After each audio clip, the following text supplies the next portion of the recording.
देखिए, दिल्ली में 2 दिन की पैरा एथलेटिक्स चैंपियनशिप का आयोजन किया गया। इस दौरान जोश और जज्बे से भरी कई अनूठी मिसाल भी सामने आई। तो पैरा गेम्स के इस मंच पर इन खिलाड़ियों का जोश देखने लायक है। इन पैरा एथलीट से हमारे संवाददाता आशुतोष मिश्रा ने खास बातचीत की।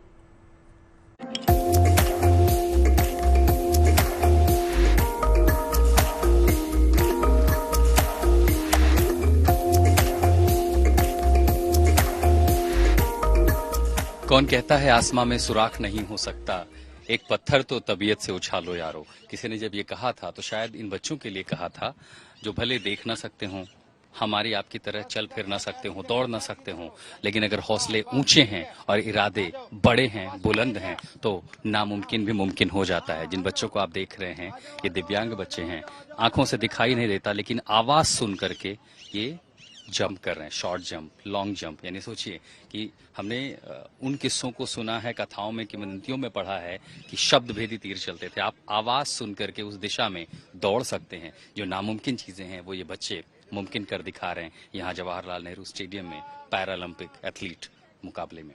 है श्वेता, शब्द भेदी तीर होते थे, आवाज सुन करके लोग वहां तीर चलाते थे। आप आवाज सुन के दौड़ रही थी, जंप लगा रही थी। ये मतलब ये ट्रेनिंग कहाँ कैसे मिली?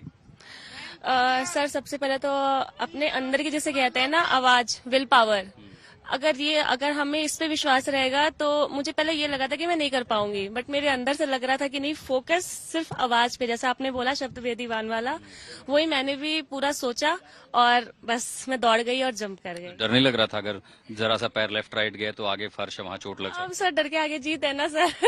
क्या आगे तो लगे। तो आपका पहली बार आप खेल रही हैं या कितने साल से प्रैक्टिस कर रही हैं? सर, मैं पहले तो बहुत सालों से खेल रही थी, बट ये वाला इवेंट मेरा पहली बार था।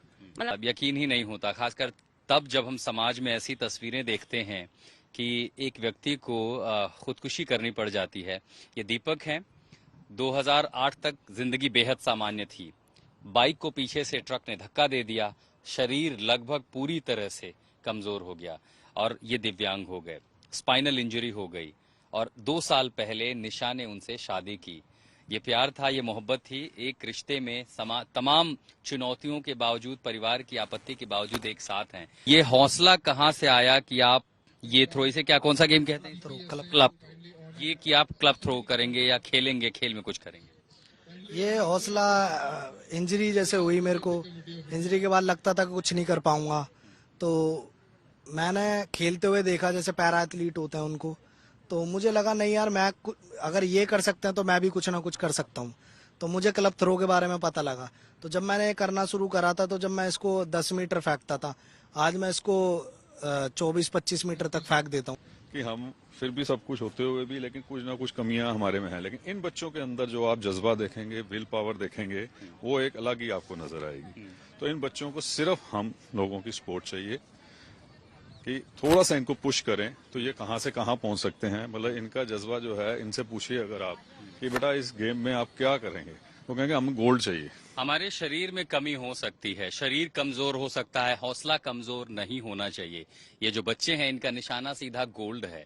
अगर ये गोल्ड मिला तो सिर्फ अपने घर के लिए, अपने समाज के लिए नहीं, बल्कि अपने देश के काम आएगा। ये देश के लिए खेल रहे हैं। हमें हमेशा देखना चाहिए कि हमारे आसपास ऐसे बच्चे या ऐसे लोग हैं जो शारीरिक रूप से कमजोर या स्वस्थ या दिव्यांग हो सकते हैं। उनका हौसला बढ़ाइए, क्या पता कल कोई आपके देश के लिए, अपने समाज के लिए, अपने परिवार का नाम ऊंचा करें।